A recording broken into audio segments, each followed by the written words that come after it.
মাত্র 20 টাকার টমেটো দিয়ে 1000 টাকার টমেটো সসের স্বাদ নিন। খুবই অল্প সময়ে আমি যেভাবে বাসায় হট টমেটো সস তৈরি করে নিলাম হেলদি ওয়েতে, আর কিভাবে 1 বছর সংরক্ষণ করে রাখা যায় তাই বেসিক্যালি শেয়ার করব আজকের ব্লগে। আশা করি সম্পূর্ণ ব্লগটি দেখলে আপনাদের অনেক বেশি ভালো লাগবে। সবাইকে আসসালামু আলাইকুম। সবাই কেমন আছেন? আশা করি ভালো আছেন। আলহামদুলিল্লাহ আমি অনেক বেশি ভালো আছি। আজকের ব্লগটা আমি সকাল সকাল শুরু করছি। এই তো সকাল সকাল 2 কেজির মতো টমেটো পরিষ্কার করে নিলাম, মানে পানি দিয়ে ভালোভাবে ওয়াশ করে নিলাম। দেন এই তো আন্টি কেটে নিচ্ছে সুন্দর করে, এগুলো সিদ্ধ করে হট টমেটো সস বানাবো। মাত্র 20 টাকা।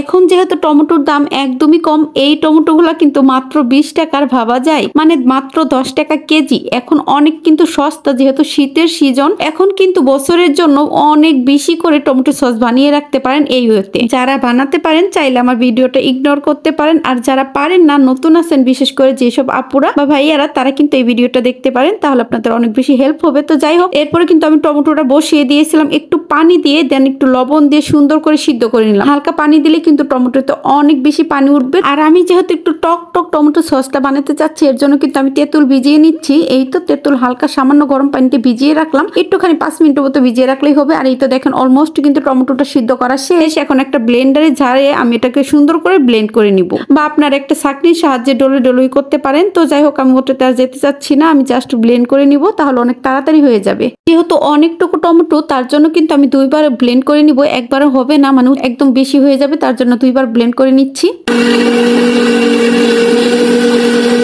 তো ব্লেন্ডারটা ধরে ধরে ব্লেন্ড করবেন, না হলে দেখা যাবে অনেক সময় আবার পড়ে যায়। তো যাই হোক, এই তো অলমোস্ট কিন্তু ব্লেন্ড করাও শেষ। এখন এটাকে জাস্ট সেকে নিব।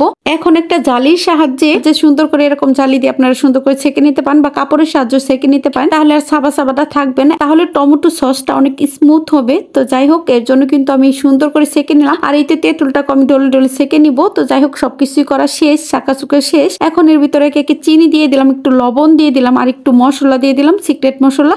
তো যাই হোক, আপনারা বাসায় যে কোনো মশলা একটু দিতে পারেন, জিরের ফাঁকি এগুলো দিয়ে দিতে পারেন। তারপর এগুলো দিয়ে এখন এগুলো সুন্দর করে নেড়ে চেড়ে নিব। আর একটু হলুদের গুঁড়ো, একটু মরিচের গুঁড়ো দিলাম। আমি অতটাও ঝাল দিলাম না, জাস্ট কয়েকটা গোলমরিচের গুঁড়ো দিয়ে দিয়েছি। তাহলে কিন্তু একদম হট টমেটো যে থাকে, বিডি যে হট টমেটোটা আছে, তার মতনই কিন্তু টেস্ট হবে, বা তার চেয়েও বেশি টেস্ট হয়। কিন্তু আর সসটা যাতে বেশি দিন থাকে, এর জন্য কিন্তু আমি একটু পরিমাণে, সামান্য পরিমাণে ভিনেগার দিয়ে দিলাম। আপনারা আপনাদের পরিমাণ মতন দিয়ে দিবেন। তো আমার বাচ্চা যেহেতু খাবে, তার জন্য কিন্তু সবকিছু সামান্য দিচ্ছি। আপনারা যদি বেশি পরিমাণে ঝাল চান, তাহলে কিন্তু এখানে কয়েকটা শুকনো মরিচের গুঁড়ো অ্যাড করতে পারেন। তো আমি আর দিলাম না, যেহেতু আমার বাচ্চারা খাবে। আর নাড়ার সময় কিন্তু অবশ্যই সাবধানে নাড়বেন, কারণ কিন্তু শরীরে ছিটা যায় গাইস। আমার চুলাটা দেখে অবশ্য বুঝতে পারছেন। এই তো বাইরে নিয়ে এসে একটু ভিডিও করে নিচ্ছি। কালারটা দেখেন, জাস্ট ওয়াও না, সসের কালারটা এত বেশি সুন্দর আসছে, মাশাআল্লাহ মাশাআল্লাহ। তো যাই হোক, তারপরে কিন্তু আমি একদিনের মতো রোদে দিছিলাম, যেহেতু রোদ আছে, সমস্যা কি দিতে। তারপর রোদে দেওয়ার পর এই তো আমি একটা কন্টেনারে ভরে রাখলাম। আপনারা যে কোনো কাচের জারে ভরে রাখতে পারেন। আর এইভাবে বানিয়ে কিন্তু নর্মাল ফ্রিজে রেখে 1 বছরের মতন খেতে পারেন। ভিডিওটা যদি একটুও ভালো লেগে থাকে, তবে একটা শেয়ার দিয়ে দিবেন। আজকের মতো এখানেই বিদায় নিচ্ছি। সবাই অনেক বেশি ভালো থাকবেন। সো টেক কেয়ার এন্ড আল্লাহ হাফেজ।